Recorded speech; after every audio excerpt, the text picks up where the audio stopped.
And I have to call him the skipper because he doesn't want me to use his real name on social media. It's Jamie. Anyways, I said, Jamie, we need to go and get me a new outfit. What do you mean you need a new outfit? You already bought 2 outfits for this. Obstacle number 3, convincing your husband that you need a new outfit. So the obstacles start from the time you wake up in the morning till the time you go to bed. They are everywhere. So I made it past. They can't see me because you can see me in my pink. Yeah. I'm moving around. Good. You can hear me. Yes. I have a new outfit. I made it past. The husband doesn't want you to go shopping. Walked into the first store, got the pink jacket. We're all good.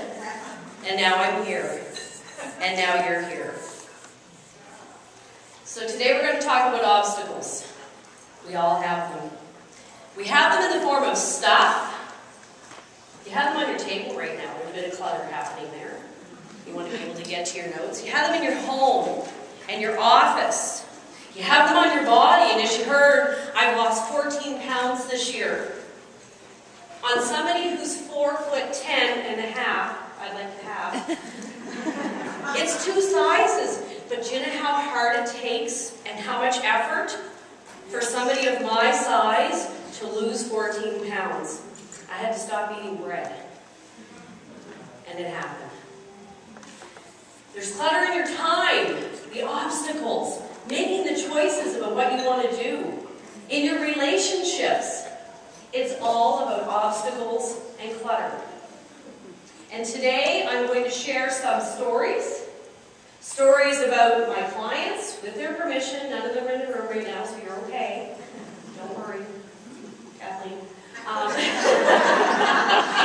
love her. And some of my own stories that I hope will inspire you to move forward in your life with passion and purpose and possibilities, which is what the theme is today. Clutter and obstacles will hold you back. They held me back. My size, my height held me back. I can't be a great speaker, they can't see me. But by God, you can hear me. And I had to find my voice. And whatever it is, whatever obstacle that you have, today, I want you to leave, as Donna said, with that one thing that will help you move forward in your life to achieve. So just for a second, I'd like you to close your eyes. I'm going to do a little meditation. What would you do today if you could get past that one obstacle that you feel is holding you back? Perceived or real? What is it? What would your life look like? What would it feel like? What would it sound like for those of you that are auditory people? Imagine that life and what it would look like to be on the other side of that obstacle. And just sit with that for a second. Feel it.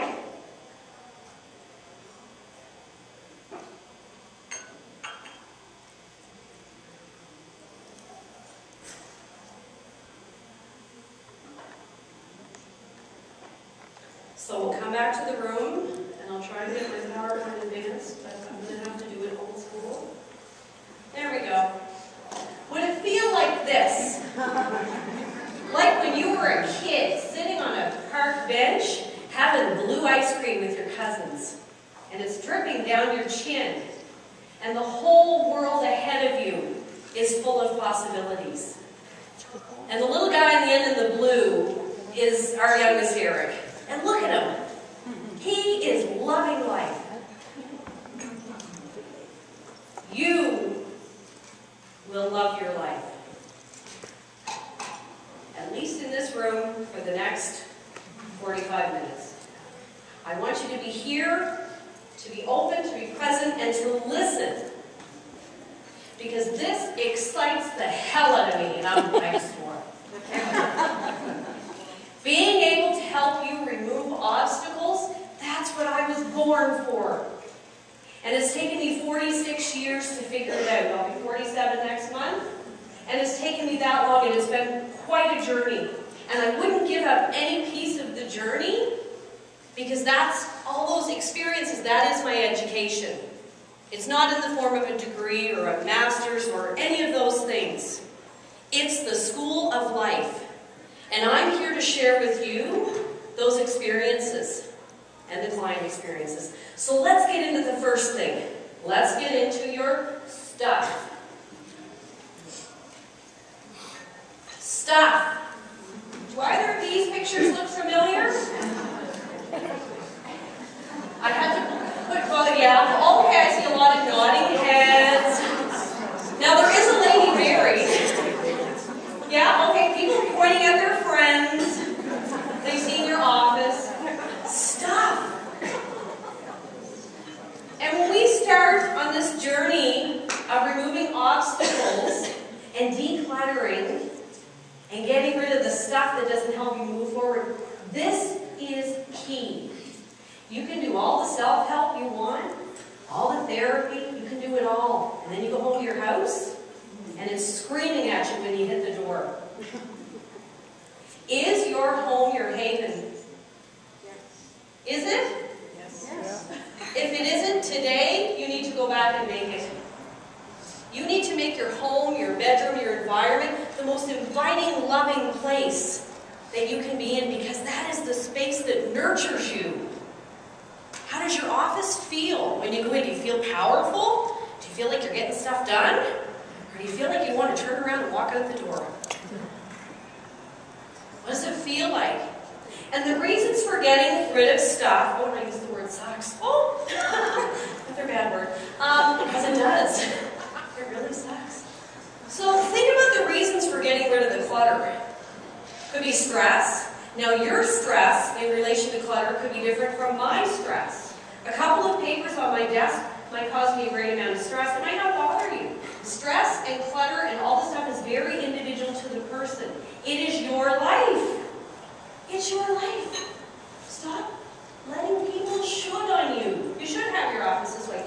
Does it function? Does it work for you? Can you find everything in 5 seconds or less? Is your closet wonderful? Do the clothes in it make you feel sexy? Or do when you put it on, it kind of pulls? And then you pull it on the 3rd time. And then you wear it again next month. Why are you wearing that? Right? Does everybody have one thing that they're going to get rid of when they go home? One thing? Yes? That doesn't make you feel wonderful, amazing, beautiful, awesome. Because there's somebody else out there that will feel amazing, beautiful, wonderful in that thing. Because your clutter is somebody else's survival. When we release, and they mentioned it this morning in the leadership, when you let go of things, you create space. You create space for possibilities, space for opportunities, space for that new pink jacket. Now I have to go home and get rid of the jacket. One in, one out. So the reasons for decluttering are numerous. Are you downsizing? Are you right-sizing? Is it an elder parent that you need to deal with? Is it a child that's leaving and you have to help them? For you, it's personal. In your office, you find you're not productive. You're not getting where you need to be. You're not achieving your goals. You're not feeling like you're number one. The reasons are numerous. I'm going to tell you a little story about Elaine. Elaine called me to come in and help her because her siblings were coming home after 5 years. Her mother had passed away 5 years earlier. She hadn't seen them in 5 years, and here's the most important detail. They had not seen the family home in 5 years. And in 5 years, Elaine had slipped into a deep depression, became a hoarder, and she knew she had 12 months to get ready for these people to come home. Her siblings, who were expecting to see the family home the way they saw it when they left after their mother died. So I enlisted the help of another organizer, and we went in and we helped Elaine. Elaine had motivation. She had a reason. And for most of you, that's what needs to happen. It's the straw that breaks the camel's back. It's the reason for decluttering. And we spent a year. And it was not about the stuff.